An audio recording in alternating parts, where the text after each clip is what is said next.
Olá, a gente está chegando no final dessa primeira temporada desses videocasts sobre a carreira acadêmica e eu queria falar para vocês hoje sobre um assunto que permeou quase todos os episódios, que é a escrita de artigos científicos. Meu nome é Raquel Minardi, eu sou professora do Departamento de Ciência da Computação da UFMG e estou aqui com você já nessa jornada de 10 episódios sobre a carreira.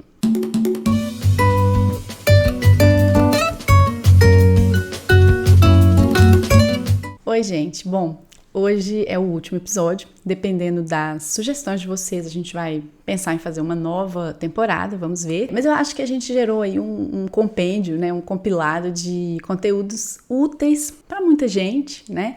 E que são reflexões que podem ficar aí por um bom tempo e servindo a um grande número de pessoas. Para o futuro a gente pode seguir em assuntos mais específicos, que vocês possam ter curiosidades ou dúvidas, então deixa aí pra gente se você achou que faltou alguma coisa, achou que gostaria de ver a gente falando ou convidando pessoas para falar sobre algum tema de interesse. Então hoje nós vamos falar sobre a escrita de artigos científicos, que não é um tópico muito fácil de falar assim num episódio curto e sem uma vivência mais prática do assunto. Mas eu acho que é interessante, acho que dá para dar alguns direcionamentos e eu vou conversar com vocês como eu conversaria com um aluno que está escrevendo seu primeiro artigo, de repente um aluno que eu vou dar algumas recomendações para ele começar o trabalho. Então assim, eu estou imaginando que você está no ponto em que o seu orientador falou assim, olha, a gente já tem resultados para um artigo. Vamos começar a preparar o nosso artigo. Então, assim, primeiro ponto, obviamente, é escolher o veículo. Então, esse artigo vai ser submetido para onde? Para um periódico? Qual periódico? Para uma conferência? Qual conferência? Por quê? Porque apesar do texto científico ter um formato mais ou menos canônico, né? Assim, introdução, materiais e métodos, resultados e discussões, conclusões. Existem muitas nuances diferentes aí. Então tem áreas que a introdução é longa e tem os trabalhos relacionados lá no meio. Tem áreas que os trabalhos relacionados ficam separados. A gente costuma ter uma seção assim, referencial teórico, separada da introdução. Então a introdução ela dá mais a introdução, né, a justificativa para o trabalho, um panorama geral, histórico, por que aquela área é interessante trabalhar, por que aquele artigo é interessante, e depois, separado, ela faz um levantamento da literatura existente. Então, assim, não tem uma fórmula pronta. Por isso que eu queria dizer que a primeira recomendação para a gente escrever um artigo científico, ela começa muito antes, ela começa na leitura. Então, para a gente conseguir escrever artigos, a gente tem que ler muito. Quanto mais a gente lê, mais a gente está acostumado a saber como é que um artigo se constrói, como ele é construído.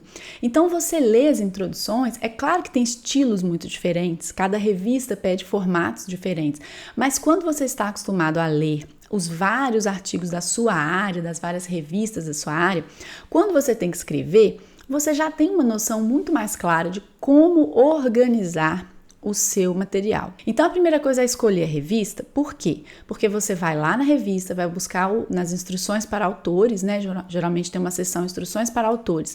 Você vai buscar o template. Pode ser um template no Word, pode ser um template no LaTeX. Tá? A gente da computação usa mais LaTeX, o pessoal da biologia não usa tanto. Mas não importa, isso é um formato. Você vai pegar aquele template bonitinho com a cara da revista, né? E aí você vai preenchendo título, autores, resumo e tal.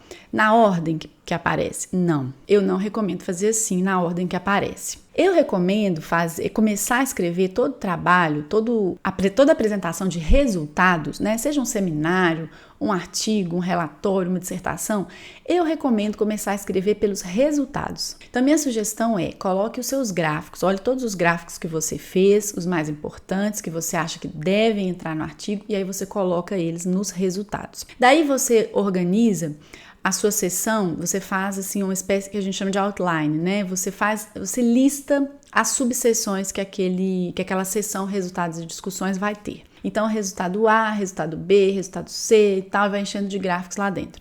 Depois você escreve.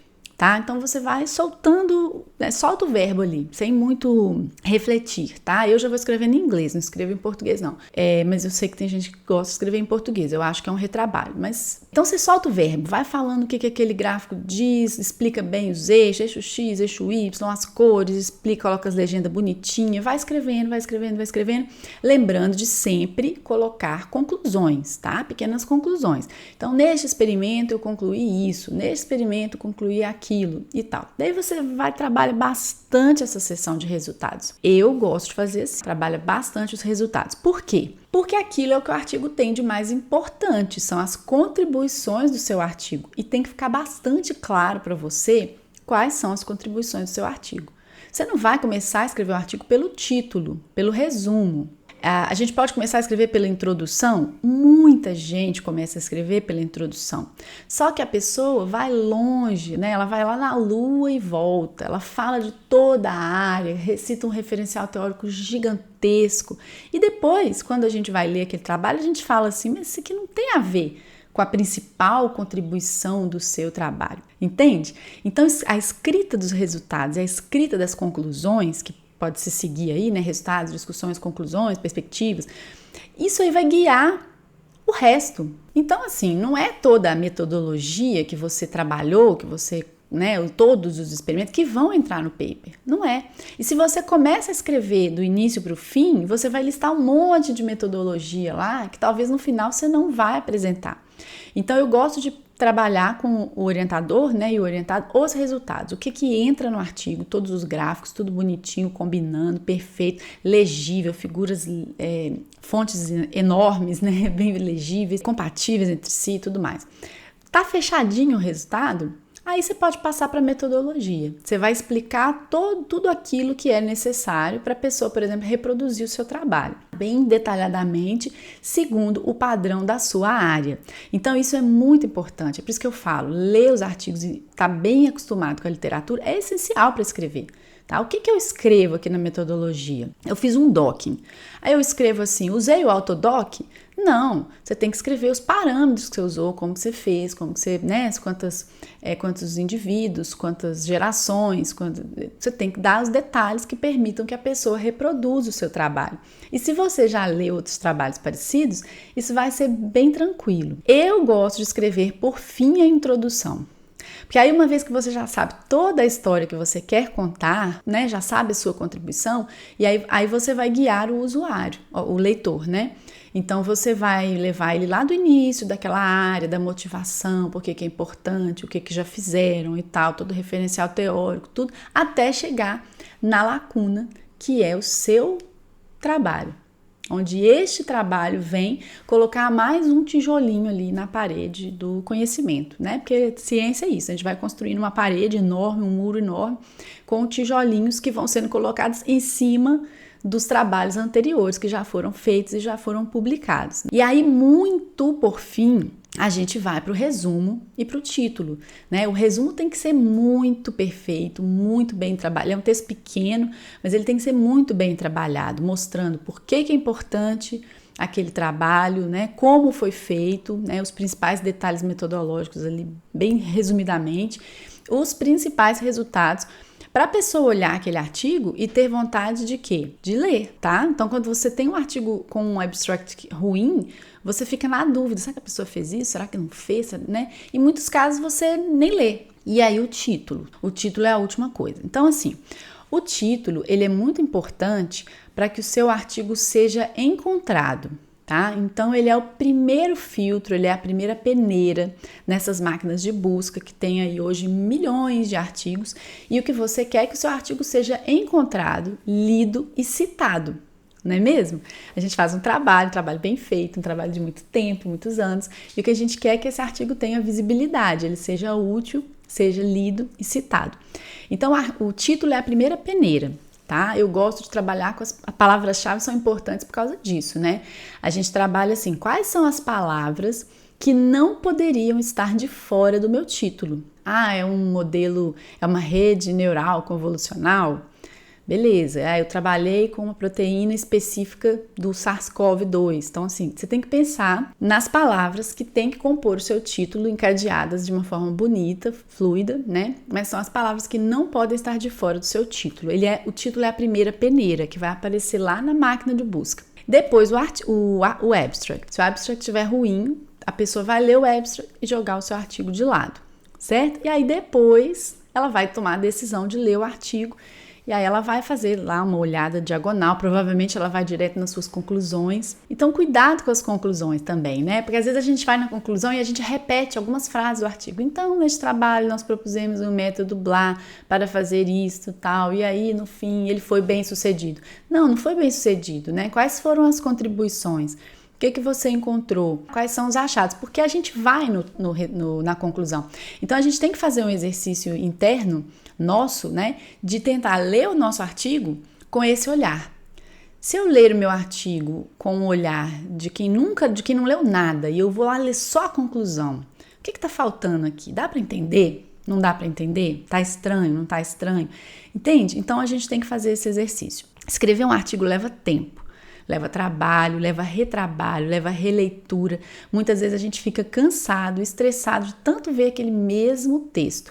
E a gente às vezes até a gente não consegue muito evoluir mais, sabe? A gente olha e fala, não, agora já deu. Eu vou recomendar para vocês alguns materiais para vocês lerem ao longo do tempo, que eu achei que foram interessantes para mim ao longo da minha vida. A Arte da Pesquisa, tá? Esse livro que tá traduzido, é muito bom, a tradução é boa. Os autores são Wayne Booth, Gregory Colomb e Joseph Williams. Ele é enorme, tá? Então, como vocês estão vendo aqui, ele não fala só de escrita de artigo, não. Ele é um livro que fala para várias áreas, para pesquisadores de várias áreas, qualitativas, quantitativas. Ele fala sobre a pesquisa, os pesquisadores e os leitores. Ele fala sobre fazendo perguntas e encontrando respostas, né? Que é o principal tema da ciência, que é fazer pesquisas, perguntas e encontrar respostas. Sobre fazer uma afirmação e sustentá-la, né? Que é o que a gente quer também com o artigo, né? E aí depois ele tem uma seção, um módulo enorme aqui que é preparando-se para redigir, redigindo e revisando. Então, assim, é longo, tá? Vai da página 195 a 345. É longo, tô querendo dizer isso pra vocês, porque vale a pena estudar isso ao longo do tempo. Mas aqui ele fala, olha, preparando o esboço, fazendo um pré-rascunho, um rascunho do texto, né? Que tem a ver com aquilo que eu falei, de fazer um outline. Então, você vai escrever introdução. Você quer gastar uma página para introdução. 10 parágrafos. Então, o que eu costumo fazer? Eu escrevo em uma frase o que aquele parágrafo vai ter. Tá? Então, primeiro eu vou introduzir a área, depois eu vou introduzir o alvo específico, a proteína que eu trabalho, depois eu vou falar da doença, depois eu vou falar das mutações. E aí você faz esse outline e depois você vai enchendo. Então, ele fala disso. Usando citações, paráfrases, né? Tem aqui uma coisa interessante, pequeno guia para recorrer a um orientador. E aí aqui revisando sua organização, argumentação, pensando como o leitor. Tá? Então tem várias coisas aqui, como fazer títulos e sumários, revisando o estilo, contando a sua história com clareza, revisão, como revisar, uma rápida revisão. Então aqui tem todo esse processo, tá? Eu acho que vale muito a pena estudar com calma aqui. Então se você está entrando no doutorado, um livro desse pode ser bem legal para você ir lendo com calma, com o tempo. Lembrando que não é um livro de computação nem de bioinformática, é um livro para todas as áreas, certo? Aí um tempo depois eu li um livro que eu achei muito interessante, que é esse daqui, Truques de Escrita para começar e terminar teses, livros e artigos, tá? Ele é um livro muito legal, o autor é Howard Becker, muito engraçado, não tem o nome dele aqui na capa, mas ele é um livro interessante que ele fala de bloqueios, não só de bloqueios, né, ele fala de todo o processo de escrita e tudo mais, né, introdução à redação, mas assim, ele fala muito do ponto de vista que eu ouço muito dos alunos, assim, tô com dificuldade de escrever, tenho dificuldade de escrever, e ele trabalha questões até emocionais, por que a gente tem dificuldade de escrever? tá? Esse pessoal aqui é da área de humanas, então o pessoal de humanas tem uma dificuldade um pouco maior, porque eles têm uma relação com o texto de que se o texto dele for criticado, ele é uma pessoa incompetente. E aí na nossa área de exatas e biológicas, eu acho que isso já não pega tanto assim pra gente, mas para pessoas que têm esses bloqueios, esses medos, né, de passar o manuscrito dele para alguém e ser criticado pessoalmente e tal. Então aqui ele fala muito disso, de colegas que criticam outros colegas e que destroem a vida do outro colega por conta disso, né? É um livro interessante. Eu lembro que quando eu li, eu até fiz um vídeo aqui no canal sobre ele, bem antigo, e eu falo de uma resenha desse livro aqui, tá? Então, se alguém tiver interesse, tem alguns pontos que eu realmente acho que são interessantes. E um outro livro que eu li depois disso, que não é científico, tá? Ele não é um livro não tem nada a ver com carreira científica, mas eu fiquei muito curiosa porque é um livro do Stephen King, né?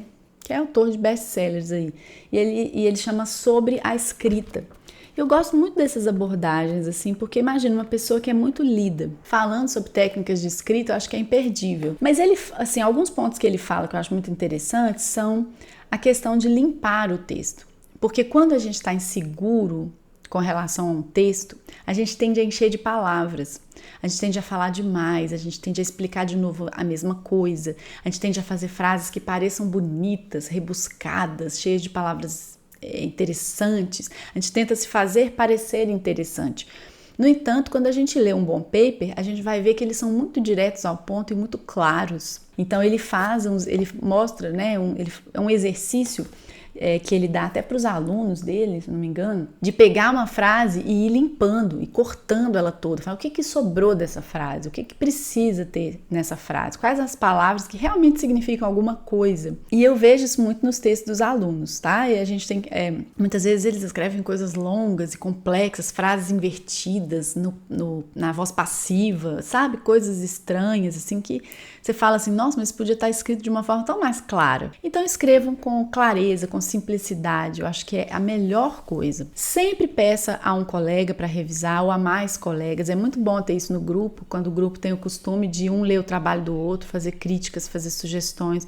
O que não está claro, o que não está sendo dito e precisa ser dito, o que está sendo dito e é desnecessário. O orientador, obviamente, vai dar a palavra final, a leitura final, a revisão. Tudo isso é importante. E eu queria fechar esse episódio dizendo o seguinte, gente, é treino. Então, o primeiro vai ser muito difícil, o segundo vai ser difícil, o terceiro vai ser difícil, mas vai ficando mais fácil. Tá, os artigos. E à medida que os seus artigos vão entrando nas revistas, né, eu falo, vão sendo aceitos naquela revista, aí mais um, você vai pegando o jeito. Você pode ver que tem pessoas que publicam várias vezes na mesma revista, né, vários artigos na mesma revista. Então, assim, não quero que o episódio fique extremamente longo, mas tem algumas recomendações interessantes, assim, né, da gente pensar quando a gente vai escrever um artigo. Eu penso, assim, que no primeiro momento, no primeiro recorte, assim, né, na primeira versão, esboço, a gente escreve de forma mais livre, tá? Eu acho que até o Truques da Escrita fala isso, assim.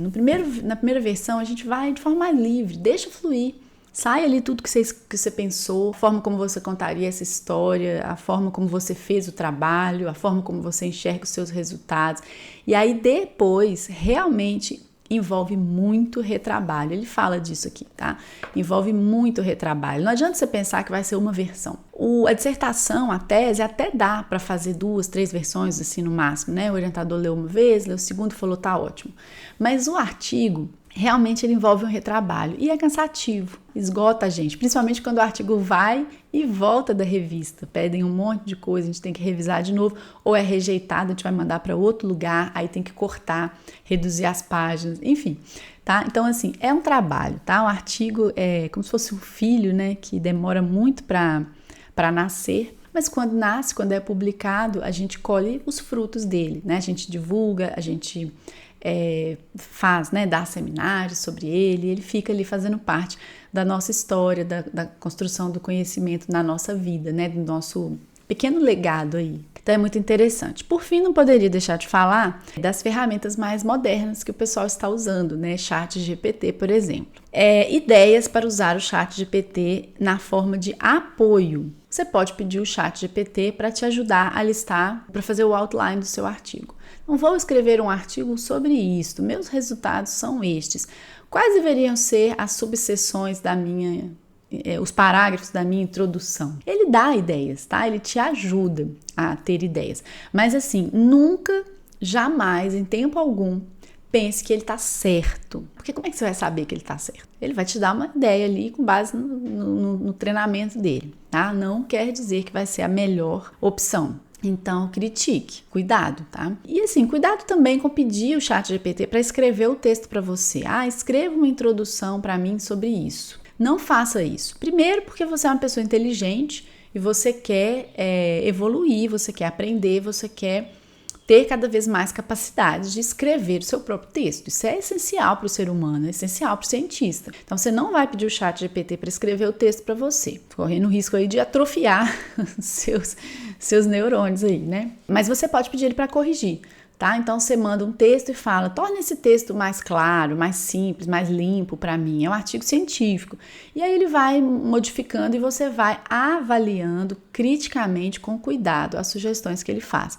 Muitas podem ser boas, muitas podem ser uma viagem completa, ele pode começar a falar um monte de besteira, pode valorizar demais algum aspecto, encher de adjetivos que digam que seu trabalho é lindo, maravilhoso, o melhor do universo. Então, assim, tomem muito cuidado com essas tecnologias, né? Ou seja, não percam, não abram mão do seu senso crítico e não abram mão de desenvolver as suas capacidades, né? As suas habilidades de leitura, de crítica, de escrita e tudo mais. Mas é claro que a gente não pode fingir que elas não existem e não fazer bom uso daquilo que pode ser uma ferramenta de apoio. Desejo que você publique logo o seu primeiro artigo e vários outros, né? Espero que vocês tenham gostado dessa caminhada, dessa temporada que a gente teve desse videocast.